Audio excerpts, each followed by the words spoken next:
Assalamualaikum warahmatullahi wabarakatuh.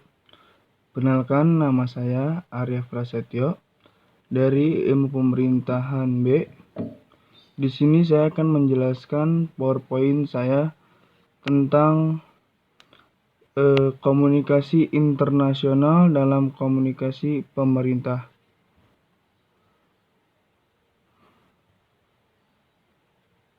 Komunikasi apa itu?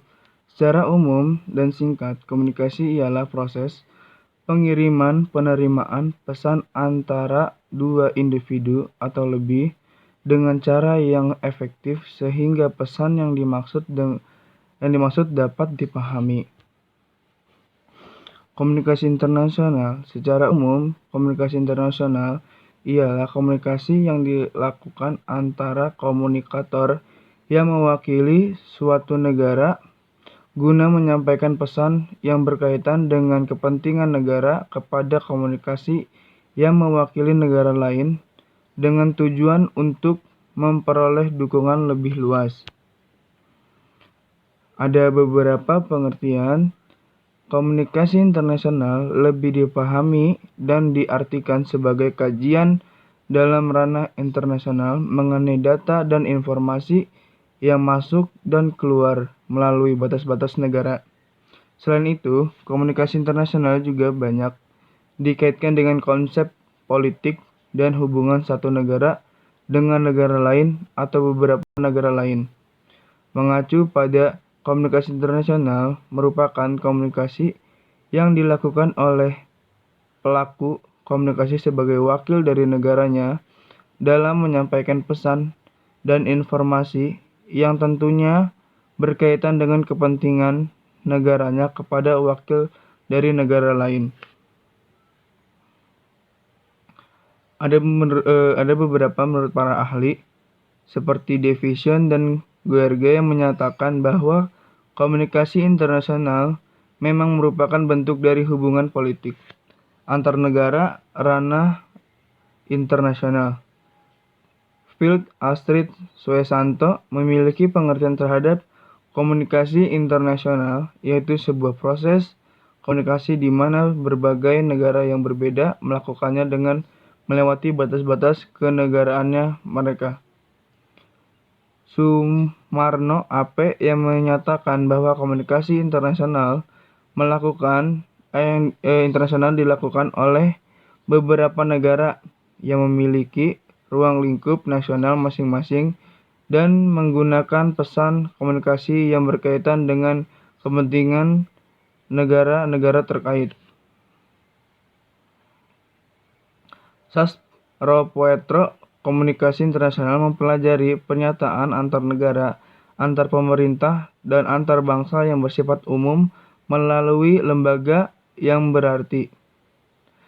K.S. Sitaram, komunikasi internasional adalah komunikasi antara struktur-struktur politik alih-alih antar budaya-budaya sosial, sebab komiter yang dilakukan sering lewat para pemimpin negara atau wakil negara melalui dubes, konsular, dan sebagai lain-lainnya.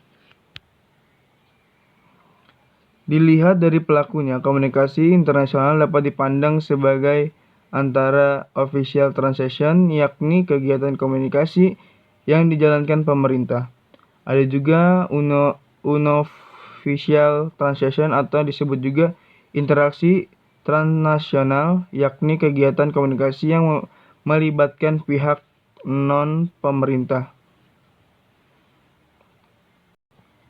Pemerintah sebagai salah satu pelaku utama komunikasi internasional menjalankan sejumlah langkah yang berpengaruh terhadap posisi negara yang diwakilinya dalam peraturan politik internasional. Pemerintah dapat menjalankan langkah-langkah yang berefek politik langsung seperti diplomasi dan propaganda, ataupun langkah yang berdampak tidak langsung seperti mempromosikan pendidikan internasional. Ada kriteria komunikasi internasional, ada 3, yaitu 1.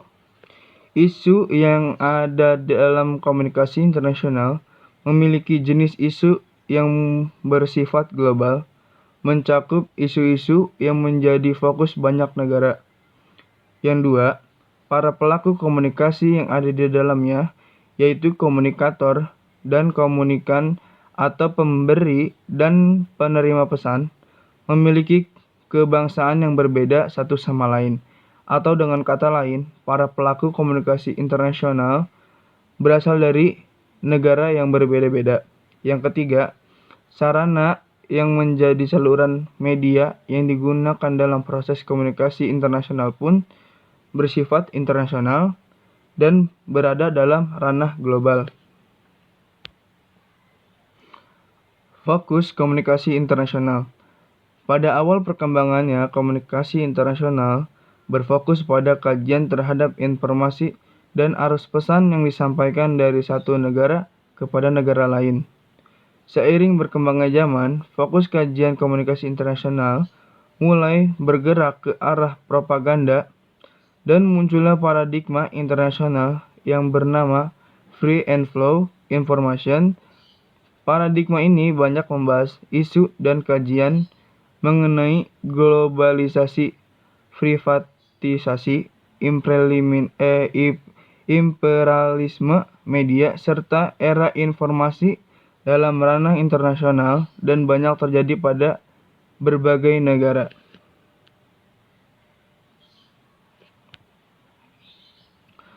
Seperti layak ilmu dan kajian lain yang termasuk mengalami perkembangan kajian, komunikasi internasional juga memiliki perkembangan arah global communication order atau yang disebut juga tata komunikasi dan informasi dunia baru.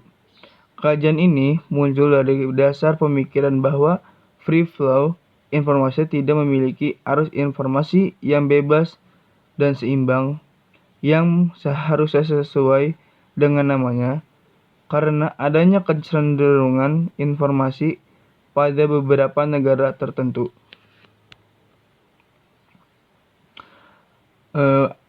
Penjelasan Global Communication Order memungkinkan negara-negara untuk berkomunikasi dengan lebih luas dan dinamis, ditambah lagi dengan adanya kemajuan teknologi yang semakin mempermudah proses komunikasi yang berlangsung. Fokus kajian komunikasi internasional pun tidak lagi melalui soal politik dengan keamanan, namun lebih mencakup hal luas dan global yang menjadi koordinat atau pemikiran bersama. Misalnya saja, semakin berjalannya waktu, kini sudah semakin banyak pembahasan mengenai lingkungan hidup, kesejahteraan masyarakat, taraf hidup yang baik, bahkan masalah yang mencakup masyarakat secara global, yaitu terorisme. Ada 4 fungsi komunikasi internasional. 1. Mendinamisasikan hubungan internasional yang terjalin antara dua negara atau lebih, serta hubungan di berbagai bidang antar kelompok masyarakat yang berbeda negara atau kebangsaan. 2. Membantu menunjang upaya-upaya pencapaian tujuan hubungan internasional dengan meningkatkan kerjasama internasional serta menghindari terjadinya konflik atau kesalahpahaman baik antar pemerintah dengan pemerintah maupun antara penduduk. 3.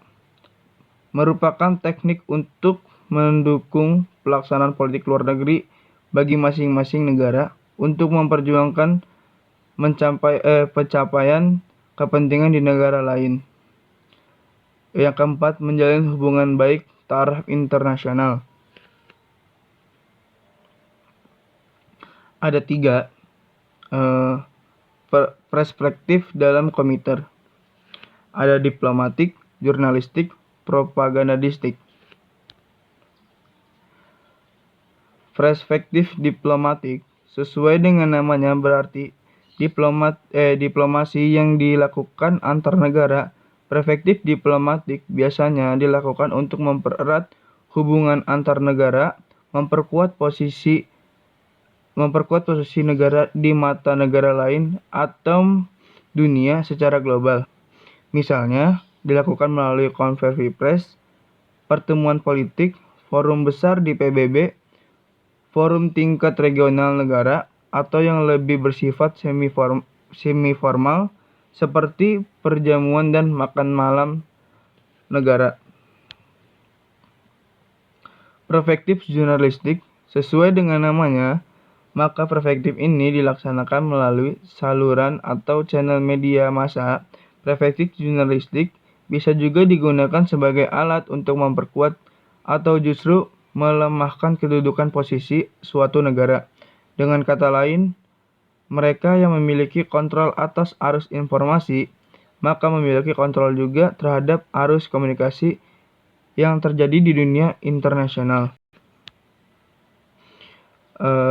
Perspektif propagandistik yaitu menggunakan kekuatan media massa. Namun perbedaannya adalah perspektif propagandistik lebih mengacu pada penyebaran dan penanaman ide serta gagasan milik satu negara kepada masyarakat di negara lain untuk mempengaruhi pemikiran, perasaan, dan tingkah mereka. Tegasnya komunikasi internasional juga studi tentang berbagai macam mass mediated communication antara dua negara atau lebih yang berbeda latar belakang budaya. Perbedaan latar belakang tersebut dapat berupa perbedaan ideologi, budaya, perkembangan ekonomi, dan perbedaan bahasa.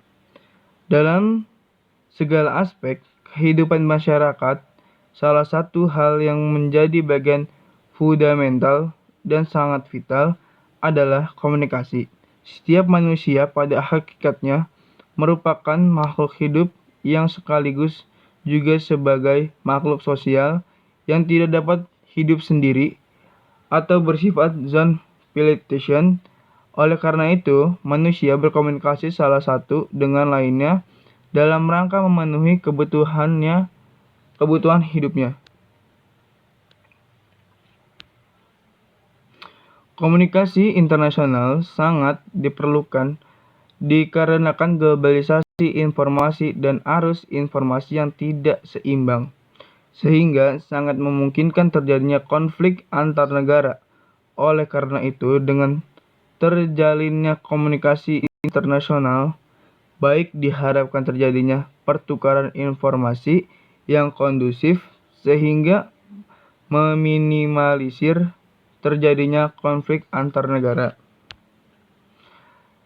Ada 3 dimensi komunikasi internasional, yaitu politik, ekonomi, sama budaya. Kalau politik merupakan sistem media dan sistem komunikasi suatu negara yang sangat bergantung pada sistem sosial politik yang berlaku di suatu negara. Yang ekonomi, komunikasi internasional tidak hanya fenomena sosiologis, tapi juga memiliki dimensi ekonomi di kalangan konglomerat dan pers. Yang budaya, media massa juga menjadi alat kultural yang memuat produk budaya di mana seseorang berasal. Ada pendekatan dalam komunikasi internasional. 1. Pendekatan idealistik, humanistik, metode untuk memupuk serta mempererat hubungan persahabatan dan kerjasama internasional, memecahkan masalah-masalah hubungan antar manusia, antar bangsa, serta memupukkan cara-cara untuk memelihara dan kesejahteraan dunia semesta. Yang kedua, kepengikutan politik baru. Yang ketiga, informasi sebagai kekuatan ekonomi. Siapa yang menguasai informasi, dialah yang menguasai dunia. Kekuatan politik yang keempat, mempertahankan atau memperluas wilayah. Ada pendekatan dalam komunikasi internasional. 1. Pendekatan idealistik, humanistik, metode untuk memupuk serta mempererat hubungan persahabatan dan kerjasama internasional, memecahkan masalah-masalah hubungan antar manusia, antar bangsa, serta memupukkan cara-cara untuk memelihara dan kesejahteraan dunia semesta.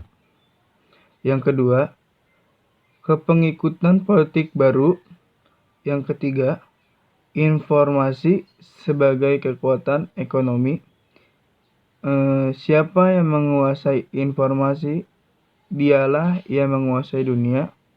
Kekuatan politik yang keempat, mempertahankan atau memperluas wilayah.